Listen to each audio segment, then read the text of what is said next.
तो हंगामा हो रहा है। खैर हंगामा खाली इसी को लेकर थोड़ी हो रहा है, पाठशाला में अगली क्लास देखिए, अलग लेवल का हंगामा है भाई। बत्तीसी तोड़ने की धमकी, जुबान काटने की धमकी, मंच से गाली गलौज। भाई ठाकरे, ओवैसी और इन सब ने मिलकर बीएमसी चुनाव में क्या गदर काट रखा है। छोटे ओवैसी के बाद अब किसने पुलिस हटाने की चुनौती दे दी, मस्जिद में घुसकर देख क्या होगा, किसने ये कह दिया है।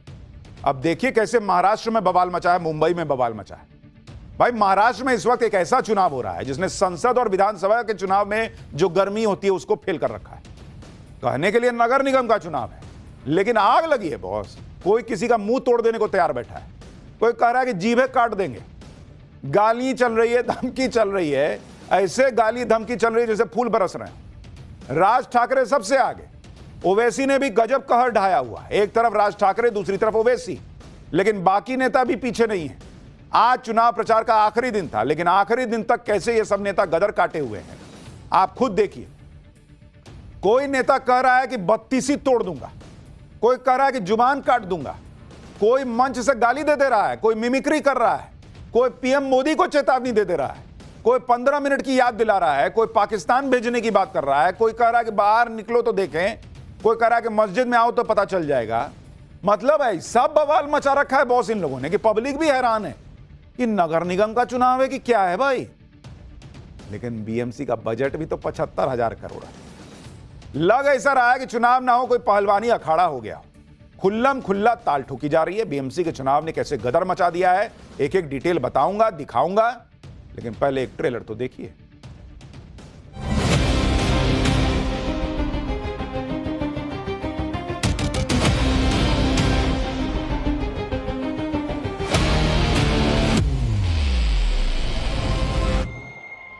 पूरे ये समझ रहे कि 7 शेर को घेर लिए तो कुछ होता। देखो शेर शेर ही होता। अबे मैं उत्तर प्रदेश का पटक दूंगा, 32 से बाहर निकल जाएगी, पता नहीं चलेगा कहां चला गया। झांसी की रानी को आंखों के सामने रखती हूँ और फिर मैदान में उतरती हूँ। जय श्री राम बोलने वाले ही हमको इस शहर में दिखने चाहिए।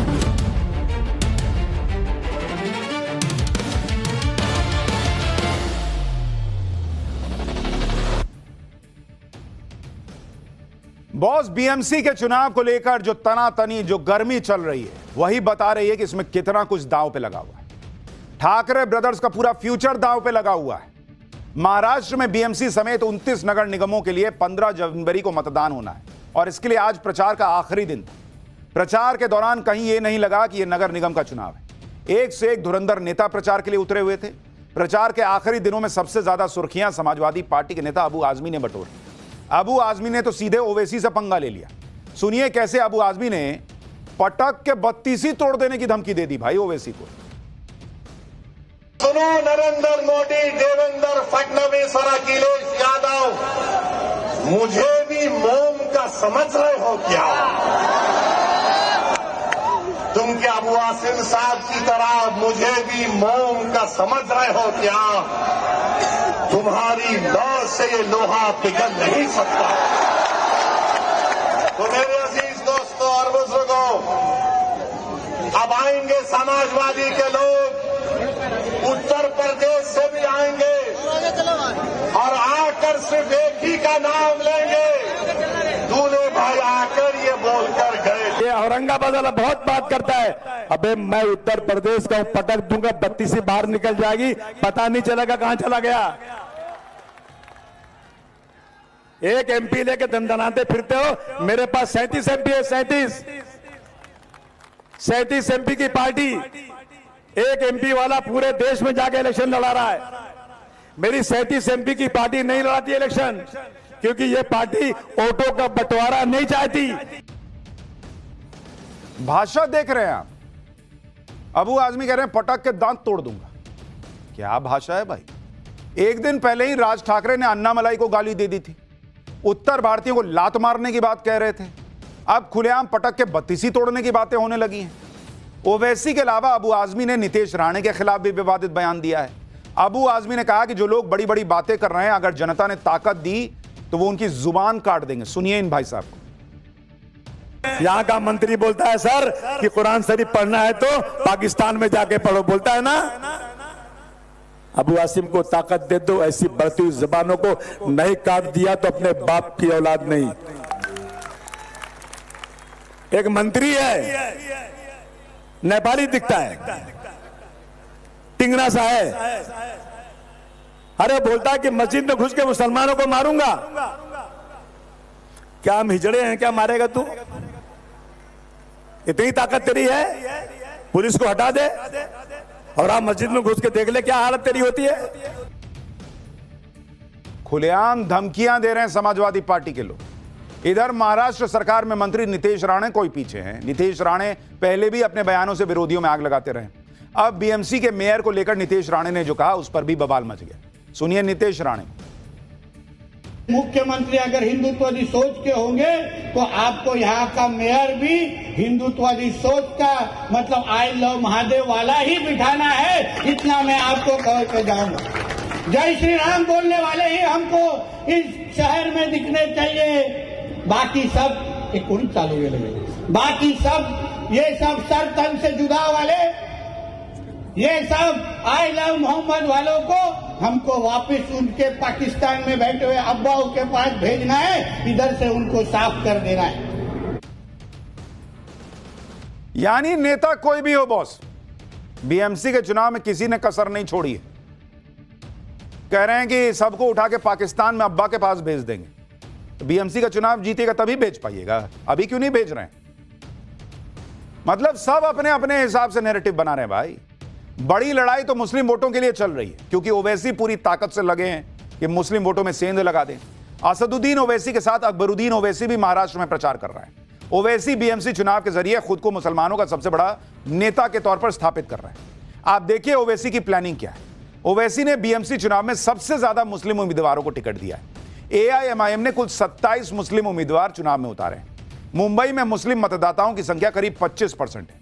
ओवैसी मुस्लिम महिला के मेयर बनने की बातें करते हैं, मुसलमानों को लीडरशिप तैयार करने के लिए कहते हैं, मुंबई में संभल और दिल्ली की मस्जिद का मुद्दा उठा देते हैं।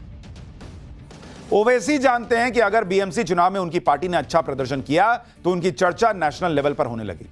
अगर उन्होंने मुंबई में सेंध लगा दी तो महाराष्ट्र में उनका विस्तार हो जाएगा। इसलिए वो मुसलमानों के सेंटिमेंट भड़काने में कोई कसर नहीं छोड़ रहे। सुनिए एक बार उनको।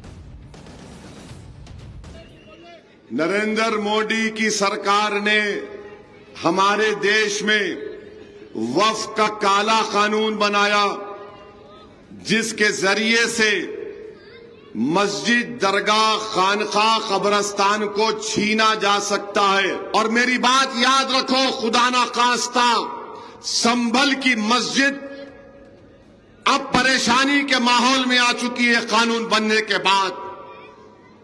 क्या तुमने नहीं देखा कि दिल्ली में 100 साल पुरानी मस्जिद है, सर्वे होता है, मस्जिद कमेटी को नहीं मालूम, सर्वे हो जाता और सुबह 1 बजे बुलडोजर लाकर उस मस्जिद की जो जायदादें थी तमाम को तोड़ दिया गया। सीनियर ओवैसी मुस्लिम सेंटिमेंट से खेल रहे हैं, मोदी सरकार पर मुस्लिम पर जुल्म करने का आरोप लगा रहे हैं। तो जूनियर ओवैसी यानी अकबरुद्दीन ओवैसी सीधे पीएम मोदी पर हमला कर रहे हैं। अकबरुद्दीन ओवैसी कैसे अग्रेसिव बयानबाजी कर रहे हैं, सुनिए उनको भी जरा। सुन ले मोदी, सुन ले मोदी भक्तों, सुन लो सुनने वालों, ना मैं अपना कलमा छोड़ने तैयार हूं, ना मैं अपनी कुरान छोड़ने तैयार हूं, ना मैं अपनी शरीयत छोड़ने तैयार हूं, ना मैं अपनी मस्जिद छोड़ने तैयार हूं, ना मैं अपना हिजाब छोड़ने तैयार हूं, ना मैं अपनी बस्ती छोड़ने तैयार हूं, ना ही मैं अपने मुल्क हिंदुस्तान को छोड़ने तैयार हूं। अकबरुद्दीन ओवैसी और भड़काऊ बयानों का पुराना नाता रहा है। अकबरुद्दीन ओवैसी ने ही कहा था कि 15 मिनट के लिए पुलिस हटा लो तो पता चल जाएगा कि मुसलमानों में कितनी ताकत है। और अब महाराष्ट्र में भी अकबरुद्दीन ओवैसी ने फिर से अपने भाषण में 15 मिनट का जिक्र किया है।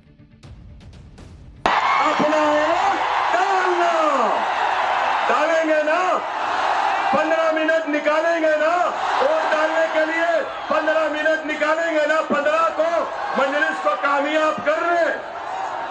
हाँ, नारे तकबीर, नारे तकबीर, नारे तकबीर।